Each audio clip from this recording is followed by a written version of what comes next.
Baik, bismillahirrahmanirrahim. Assalamualaikum warahmatullahi wabarakatuh. Waalaikumsalam warahmatullahi wabarakatuh. Alhamdulillah, alhamdulillahirabbil alamin. Wassalatu wassalamu asrafil anbiya'i wal mursalin wa ala alihi wa sahbihi ajmain. Amma ba'du. Bertemu kembali bersama saya Devi Abu Balkis dan Hani Umu Bagis. Alhamdulillah, kali ini kita berada di sesi yang sangat spesial. Hari ini kita kedatangan tamu yang istimewa. Siapa nih tamu istimewanya? Umu Balkis. Beliau ini tokoh Ahwat, pernah menjadi dosen statistik di STAI di Purwakarta, guru geografi dan sosiologi di Kuansing, guru fisika dan kimia di Purwakarta juga. Dan gitu pernah juga menjadi kepala penitipan balita Salman Al Farisi di Bandung, menjadi guru PG TK Cendekia Leadership School Bandung. Udah gitu lanjut lagi menjadi kepala PG TK SD dan manajer di Bintang Cendekia Pekanbaru. Lalu jadi kepala TK di Al Ummah Kuansing Riau dan pernah juga menjadi kepala TK staf pendidikan di Khairul Ummah Pekanbaru. Masya Allah, luar biasa ya. Beliau sudah lama sekali di pendidikan dan sangat dekat dengan dunia anak-anak, dan beliau juga adalah sahabat dekat kami, pernah kerja bareng juga, pernah berkolaborasi dalam mendidik anak-anak, dan kita sangat tahu kapasitas beliau dalam mengatasi problematika yang ada di anak-anak. Baik, mari kita undang tamu istimewa kita, Umu Atia. Silahkan, Bu.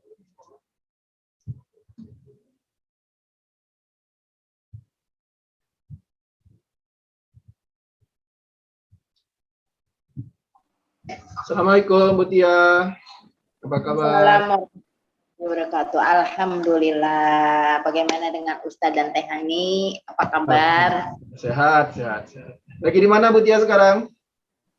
Sekarang saya lagi di Kerawang. Masya Allah, di Kerawang ya. Melanglang buana terus. Di Bandung, sekarang di Kerawang. Dari Bandung, Pekanbaru, sekarang nyampe ke Kerawang. Insya Allah. Alhamdulillah. Masih mengelola sekolah, Bu Tia, di Kerawang? Kemungkinan kalau di Kerawang lama akan merintis juga. Kemungkinan gitu ya. Lihat perkembangan, kalau misalnya ternyata memungkinkan butuh waktu lama, maka ya akan merintis lagi ya, maksudnya akan terlibat lagi di bidang pendidikan gitu. Mungkin lebihnya adalah yang diawali oleh diri sendiri. Founder ya Bu Tia. Iya. Kalau ada pengalaman di KU, ada pengalaman sebelumnya gitu kan. Lihat kondisi sepertinya memungkinkan di sini. Tema yang akan kita junjung sekarang? Jadi ini Bu Tia, kita pengen ngobrol-ngobrol sambil nimba ilmu juga nih dari Bu Tia mengenai membangun kebersamaan dengan anak-anak. Nah, jadi kan kita lihat ya fenomena zaman sekarang, banyak orang tua itu yang seperti lepas hubungan dengan anak-anaknya gitu, hanya sekedar melahirkan terus diserahkan kepada lingkungan gitu. Jadi sebenarnya seberapa penting sih Bu Tia kita perlu membangun hubungan kedekatan dengan anak-anak kita ini gitu? Seberapa penting membangun kedekatan dengan anak? Mungkin sebelum saya jawab, kita ilustrasikan begini. Kalau misalnya kita mengenal seseorang atau mengenal orang lain gitu ya, tentu perbuatan kita atau keputusan kita akan memilih yang lebih dekat dengan kita. Contohnya misalnya gini, mau membicarakan atau mendiskusikan tentang anak kita yang menjadi salah satu siswa di satu sekolah gitu ya, satu sekolah. Orang tua akan nyaman berbicara kalau merasa dekat anaknya tuh dengan gurunya, misalnya gitu kan. Oh iya, dengan ibu A mah enak, anak kita lebih dekat. Atau misalnya kita bertemu dengan orang lain di jalan, misalnya gitu ya. Karena yang kita temui itu adalah teman dekat, maka otomatis kita punya tindakan langsung menemui, langsung ngobrol, diskusi lagi. Jadi penting kedekatan itu karena kedekatan adalah bentuk yang menentukan dalam suatu tindakan gitu ya. Bahkan dalam hubungan orang tua dengan anak itu, kedekatan itu adalah menentukan seberapa baik hubungan antara orang tua dan anak. Nah, seperti itu. Jadi kalau misalnya anak-anak kita dekat dengan kita, misalnya dengan orang tua gitu, tentu dibangun dengan kedekatan yang baik ya. Kedekatan itu ada dua efek ya, maksudnya dua versi ya. Kedekatan itu bisa kedekatan dalam kondisi baik, bisa juga buruk gitu. Buruk. Artinya gini. Sebenarnya buruk itu sebenarnya menjauhkan, tapi maksudnya begini. Secara fisik kedekatan itu kan dibutuhkan secara fisik, secara psikis, yang semuanya harus dilandasi dengan kedekatan kita kepada Allah Subhanahu wa taala. Atau kalau orang bilang sih unsur-unsur spiritualnya gitu ya. Nah, itu harus dibangun. Disebut kedekatan yang baik kalau menurut saya. Jadi itu dibangun dengan komunikasi yang baik. Tapi kalau misalnya kita sebagai orang tua menjadi toxic parents gitu ya, deket sih gitu, deket, tapi itu menjauhkan. Secara fisik mungkin deket, tapi secara psikis menjauhkan. Itu berbicara ada, kalau menurut saya ada dua versi gitu ya. Dekat bisa secara fisik, tapi secara psikis bisa menjauhkan. Nah, jadi kesimpulannya adalah penting, sangat penting kedekatan itu. Kedekatan antara orang tua dengan anak itu sangat penting karena itu akan mempengaruhi hubungan baik antara orang tua dan anak. Dan kedekatan itu harus dijalin dengan lewat komunikasi yang baik secara bisa menjadi kedekatan yang sangat baik melalui komunikasi yang baik gitu ya. Kalau misalnya kita ingin anak nyaman dengan kita, maka berikanlah kenyamanan dari orang tua dulu gitu ya. Kalau dalam pola asuh kan ada namanya role model. Itu adalah kalau menurut saya tahap pertama untuk terjalin kedekatan dengan baik dengan anak dari orang tua. Role model. Jadi kita harus menjadi contoh. Kalau Rasulullah itu kan menjadi uswatun hasanah dalam segala hal, maka orang tua juga harus menjadi uswatun hasanah bagi anaknya. Jadi kalau misalnya kita ingin anak kita nyaman dengan kita, maka kita nyamankan dulu dengan anak-anak. Kalau anak kita ingin jujur sama kita, maka berilah contoh kejujuran. Kalau kita ingin anak menjadi orang yang menghargai kepada orang tuanya, maka orang tuanya harus memberikan contoh bagaimana cara menghargai orang lain, bagaimana cara menghargai anaknya. Nah, itu sih proses untuk menjadi kedekatan, salah satu cara terbentuknya kedekatan yang baik antara orang tua dan anak. Tapi intinya kedekatan itu adalah menentukan hubungan baik antara orang tua dan anak, kemudian juga menentukan tindakan dan perbuatan apa yang akan dilakukan oleh masing-masing pihak. Mungkin itu, Ustadz, barangkali ada yang ditanyakan lagi, kalau misalnya masih kurang silakan. Terkait kedekatan itu ya Umu, bagaimana dengan misalnya keluarga yang mampu ataupun tidak mampu ya secara ekonomi. Nah, seberapa penting peran materi untuk membangun kedekatan antara anak dengan orang tuanya? Peran materi ya, peran materi. Sejatinya sebenarnya tidak seharusnya materi itu tidak menentukan. Boleh dikata harusnya tidak menentukan. Walaupun sebenarnya ada sedikit penentuan sejatinya ya, sejatinya. Tapi kalau misalnya mungkin seperti contoh ini ya, misalnya kita mengasuh anak melalui pemberian materi seperti pengganti kasih sayang, seperti itu mungkin ya. Ya.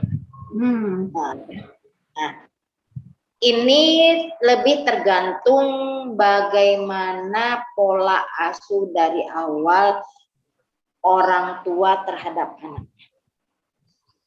Dan itu menentukan seberapa besar peran materi dalam kedekatan orang tuanya. Contoh misalnya gini. Kalau orang tuanya misalnya sibuk gitu ya, sibuk, akhirnya biar merasa bersalah nih kan, tidak ada di rumah, misalnya ibunya kerja, abinya juga kerja misalnya. Terus kan orang tua sering merasa bersalah, akhirnya mereka menjejali sebagai pengganti kasih sayangnya itu dengan materi. Apa yang diinginkan sama anak dipenuhi. Nah, otomatis anak itu punya frame bahwa kalau rasa sayang itu adalah memenuhi apa yang dia inginkan.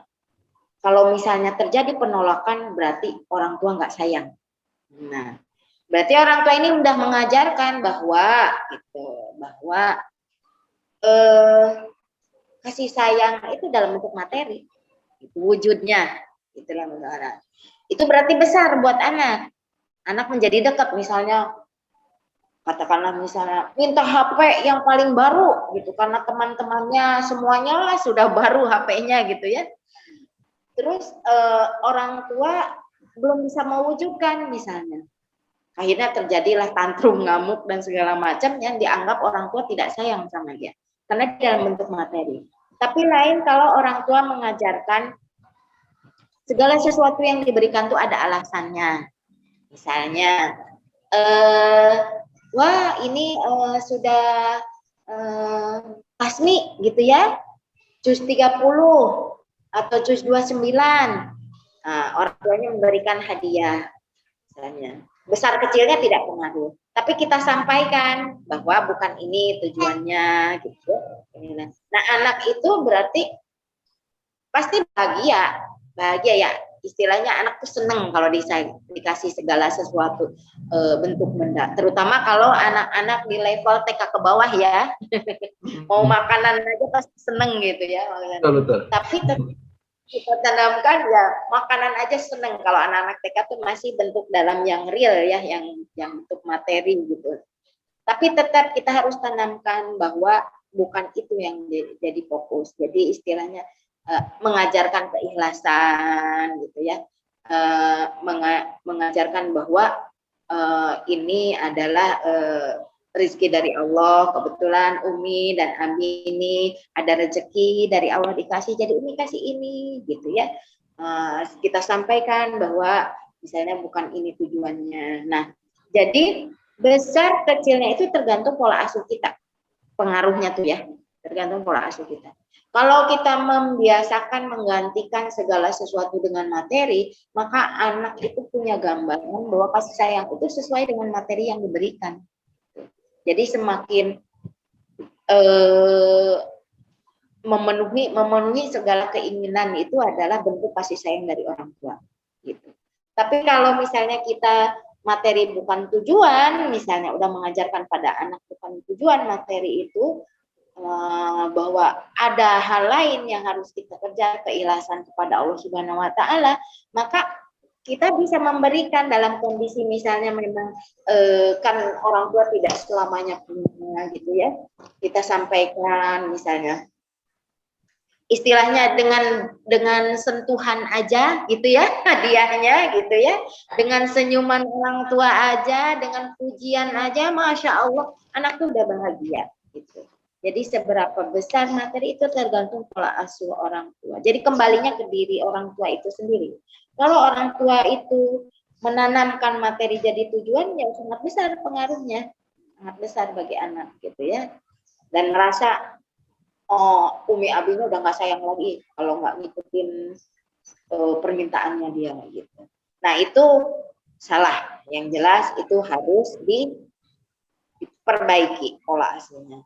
Tapi kalau misalnya kita tidak mengajarkan materi sebagai tujuan, bukan hanya tidak selalu dalam bentuk materi, membentuk kedekatan dengan anak, maka ada pengaruh misalnya, ada pengaruh. Jadi misalnya ada pengaruh tapi sedikit. Misalnya gini, tentulah beda anak ya kalau misalnya pas saat umi abinya dia sebetulnya ingin sepatu baru misalnya gitu ya. Pas umi abinya bisa membelikan, tentulah beda, ada rasa kebahagiaan pasti ya. Pas umi abinya bilang, nanti ya nak, kebetulan umi abi nih hari ini uangnya belum cukup, kita ajarkan, kita berdoa sama Allah sambil berikhtiar. Atau kalau misalnya kita punya gerai tuh nih, bisa misalnya diajak anaknya, yuk kita ikhtiar sama Allah, kita ajarkan dia berdagang sampai dia mencicil, itu kebahagiaannya lain. Walaupun misalnya waktu penolakan itu ada sedikit kekecewaan, berarti sebenarnya ada pengaruhnya, tapi sedikit gitu bahwa dia tidak terpenuhi, belum terpenuhinya materi itu gitu. Tapi bisa kita luruskan, gitu. Jadi mungkin itu yang bisa saya sampaikan. Intinya adalah tergantung sama pola asuh umi dan abinya, besar tidaknya. Masya Allah. Jadi materi itu nggak boleh menjadi pengganti kasih sayang gitu ya. Jadi ya, kalaupun kita mau gunakan materi itu sebagai apa ya, pelengkapnya lah atau model-model rewardnya gitu ya, tapi bukan pengganti kasih sayang itu sendiri. Nah, tadi Bu Tia ada menyampaikan tentang orang tua yang sibuk gitu ya, sehingga menggantikan kasih sayang itu dengan materi. Nah, kalau orang tua sudah sadar gitu ya, terus uminya bisa mengurangi aktivitasnya sehingga tidak terlalu sibuk. Tapi kan kalau abinya agak gimana ya, kalau abi ini kan bekerja ya, kadang kerjanya harus keluar kota atau pulang malam. Kira-kira apa yang bisa dilakukan para abi nih, Bu Tia, untuk bisa dekat kepada anak-anaknya? Bagi yang pola ya, 2 minggu di luar, seminggu pulang, atau sebulan di luar, sebulan di rumah. Itu gimana? Ya. Yang jelas begini, harus tetap disadari bahwa anak menjadi milik kita, diciptakan oleh Allah itu adalah tetap peran umi dan abi gitu ya, nggak bisa hilang. Tetap peran umi dan abi, artinya tidak bisa dihilangkan. Kalau umi itu sebagai madrasatul ula, gurunya, maka abinya itu layaknya menjadi kepala sekolahnya, gitu ya, kepala sekolahnya. Artinya beliau yang memberikan aturan, beliau yang memberikan keputusan gitu ya, yang memimpin, yang tentu yang kita tahu adalah beliau yang menjadi penanggung jawab di akhirat kelak gitu ya. Jadi itu yang pertama harus ditanamkan pada diri abi, harus selalu diingat bahwa bukan hanya tugas umi. Nah sekarang melihat kondisi tentu tidak bisa dinafikan ada yang memang bekerja di luar kota gitu ya, bahkan mungkin sebulan sekali pulang gitu ya. Pada masa yang dulu agak kesulitan untuk berkomunikasi gitu kan, untuk di luar kota. Justru sekarang kita bisa memanfaatkan dengan kecanggihan teknologi ya, minimal komunikasi dengan anak itu harus diupayakan dan harus tetap intensif. Caranya terserah bagaimana bisanya gitu. Kalau misalnya lewat video call ya video call, misalnya gitu ya, rutin misalnya sama abinya. Dan misalnya mendiskusikan sesuatu, walaupun anak itu gini misalnya, boleh nggak misalnya Iman beli sepatu baru gitu. Nah, konsultasikan sama abinya, selalu dilibatkan gitu ya, selalu dilibatkan.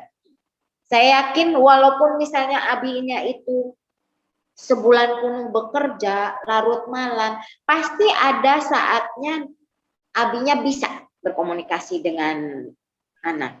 Tinggal kesepakatan antara Umi dan anak-anak dan abinya, kapan kalau kita bisa minta waktu abi misalnya, kesepakatan. Kalau abi misalnya bisa habis sholat subuh misalnya gitu, misalnya di luar kota. Jadi kalau anak-anak tuh misalnya setelah sholat subuh bisa video call minimal gitu sama abinya. Artinya gini, tetap komunikasi itu harus dijalin intensif karena pengaruhnya besar. Jangan sampai, kalau istilah sekarang mah apa ya, fatherless ya, jadi kehilangan sosok ayah gitu ya. Padahal ayahnya Ya, ada. itu efeknya sangat besar, itu sangat besar bagi anak. Jadi tidak ada model, tidak ada idola bagi anak perempuan. Kalau tidak dekat dengan abinya, nanti dia tidak punya sosok seorang laki-laki yang dari seorang ayah figur seorang. Bagi laki-laki, misalnya kalau tidak ada sosok abinya ke Umi terus, nanti bisa melenceng kemana-mana. Jadi jangan heran kalau sekarang misalnya ada anak laki-laki agak hai-hai gitu ya. Mungkin dia tidak di pikirannya tuh tidak ada model bagaimana menjadi seorang laki-laki gitu ya. Terus kemudian makanya berbahagialah kalau nanti Umi nih, anak-anak Umi sudah nanti Ana mau nyari suami yang kayak Abi aja. Wah, itu udah satu berkah yang besar. Berarti sosok Abi itu udah melekat di anak kita yang perempuan. Terus yang Ikhwan misalnya, Ana harus seperti Abi. Nah, gitu. Ana harus seperti Abi. Nah, itu berarti sudah melekat gitu ya. Nah, karena peran Abi itu tidak boleh hilang, tidak boleh tidak ada, kecuali memang kalau memang tidak ada karena memang almarhum ya, gitu ya.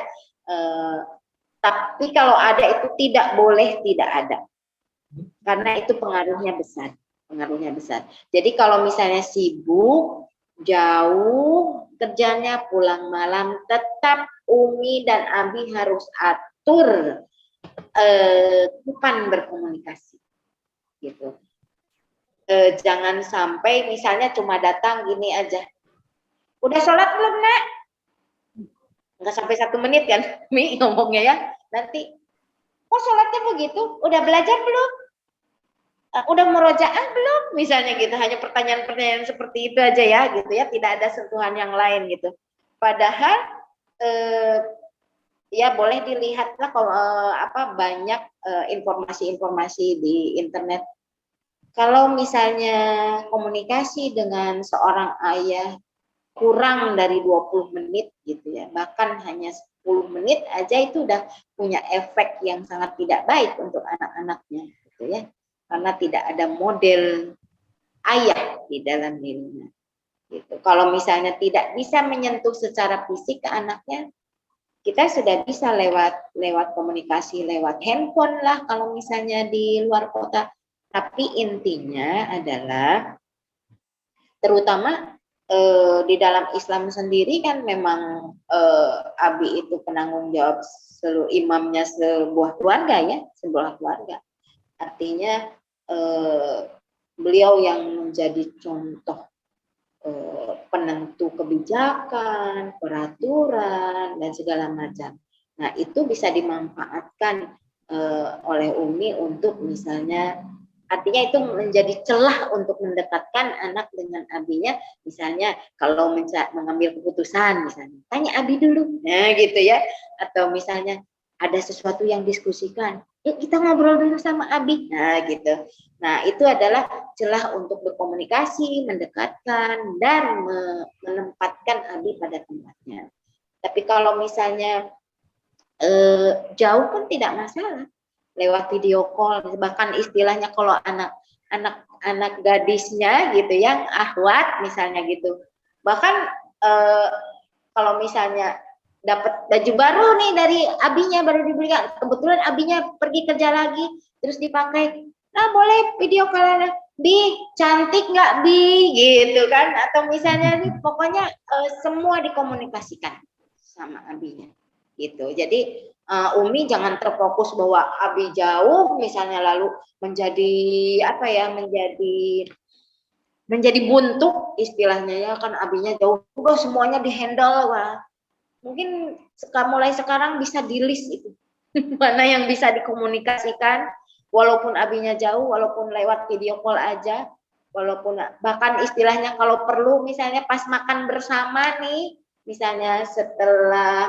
makan sore misalnya gitu ya kan, atau makan malam misalnya gitu, abinya di sana makan, kita kan udah bisa video callan, kita Makan semua di bareng sini gitu makan ya. bersama gitu, bersama abi. Iya gitu. Jadi sekarang itu justru kalau menurut anak jauh lebih mudah karena udah ada teknologi canggih ya, kayak itu. Artinya secara fisik kita jauh tetap masih bisa dilakukan kedekatan itu.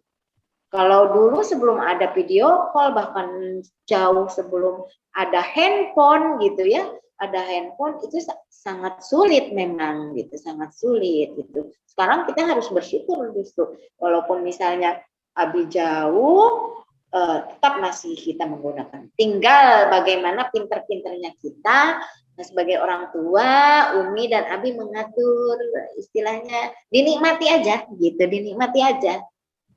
Perannya yang jelas jangan sampai hilang dan tidak boleh hilang. Mungkin itu yang bisa Anda sampaikan. Jadi ini lebih ke mindset ya Bu Tia ya. Jadi bukan bilang nggak bisa gitu, tapi bisa. Gimana caranya harus disepakati gitu, diatur sama Umi abinya. Gimana caranya tetap ada sentuhan-sentuhan dari abinya kepada anak-anak walaupun hanya bentuk komunikasi gitu Bu Tia ya. Nah ini Bu Tia, terkait kedekatan ini ketika dia sudah terbentuk antara orang tua dan anak, tapi mungkin ada pola yang terbentuknya berbeda. Jadi dari kedekatan ini bisa menjadikan anak itu menjadi anak yang mandiri atau anak yang manja. Nah, perlakuan yang seperti apa yang bisa menjadikan menjadi berbeda setelah terjadi kedekatan itu? Nah, manja dan mandiri ya. Kalau menurut Ana itu perbedaannya hanya di aturan, gitu ya. Kalau manja itu lebih banyak ke pola asuh yang serba boleh, Tapi kalau mandiri ada aturan yang dijalankan, ada aturan. Jadi misalnya gini,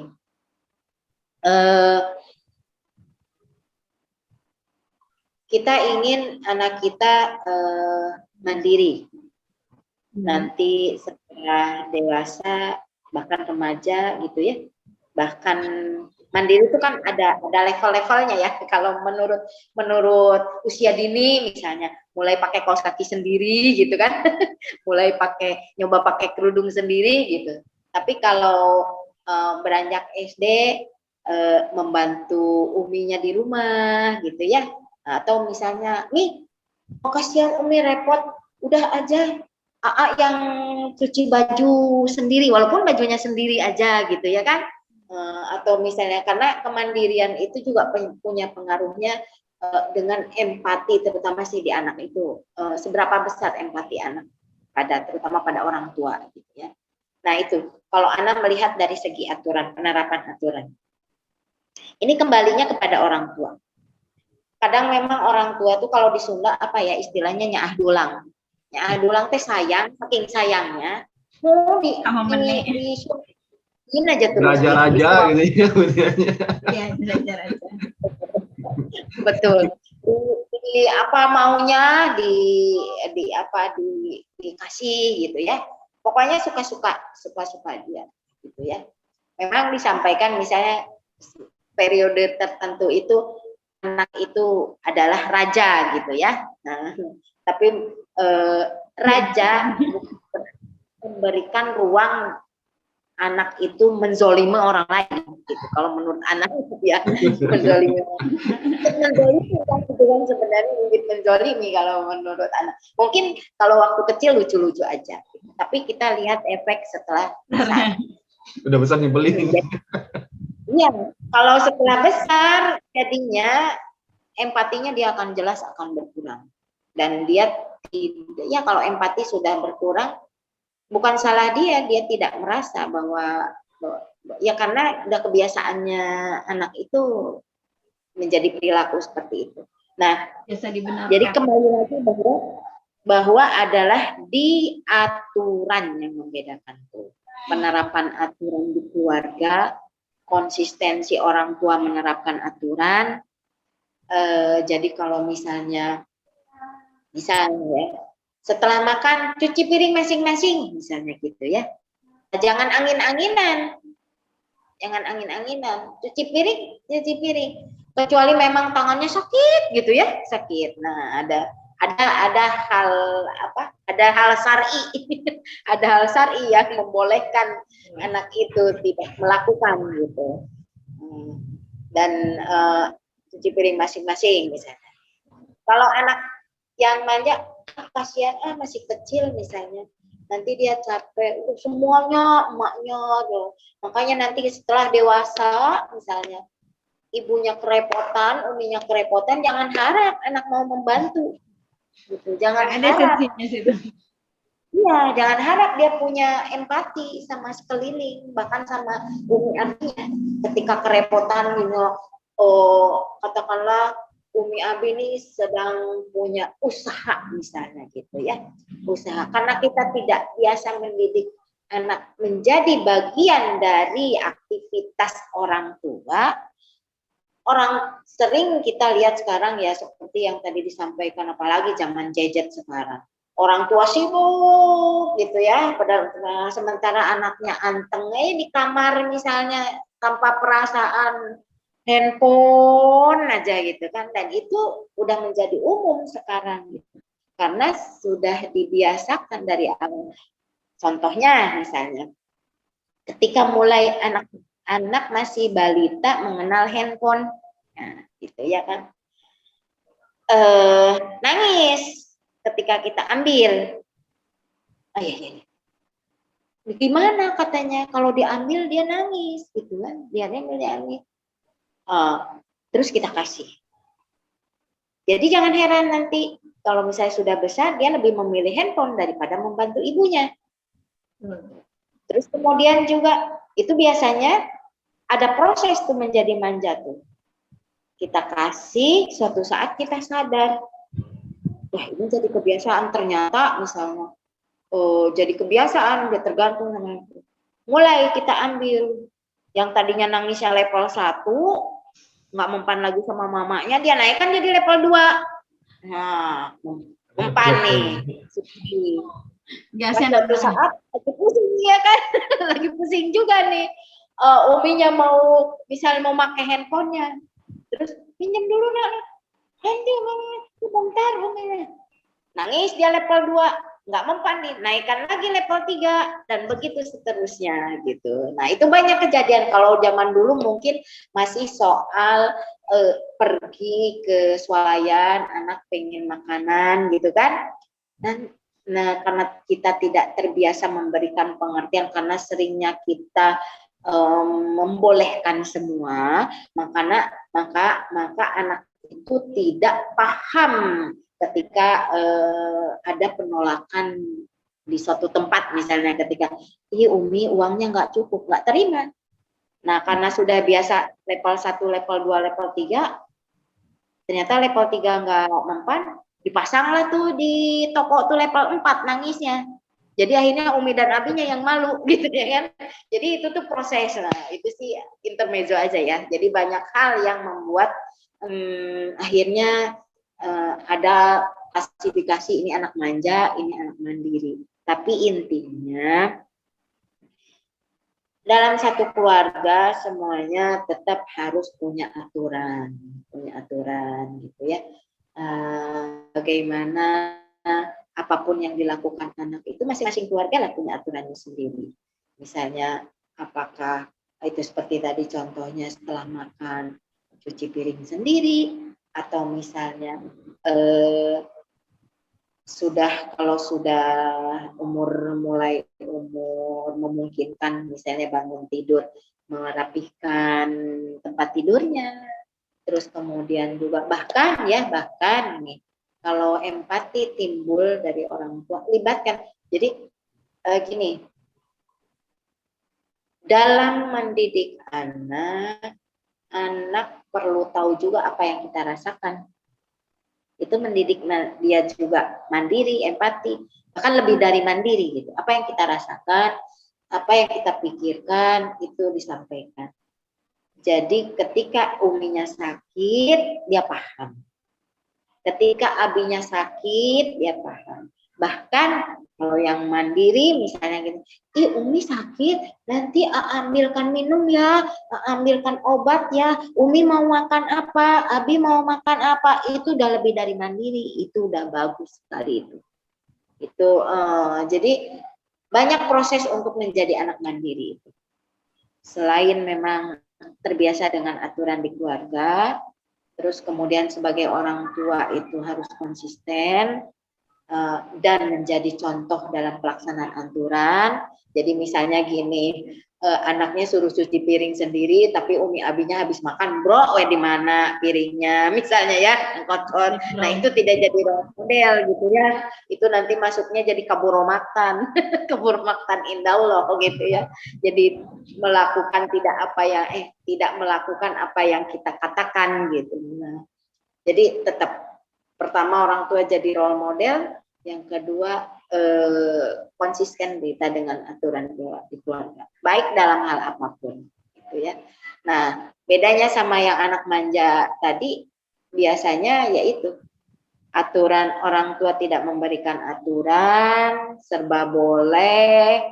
Salah satunya juga tadi misalnya dengan cara mengganti kasih sayang dengan materi, itu dengan otomatis itu bakal jadi anak manja.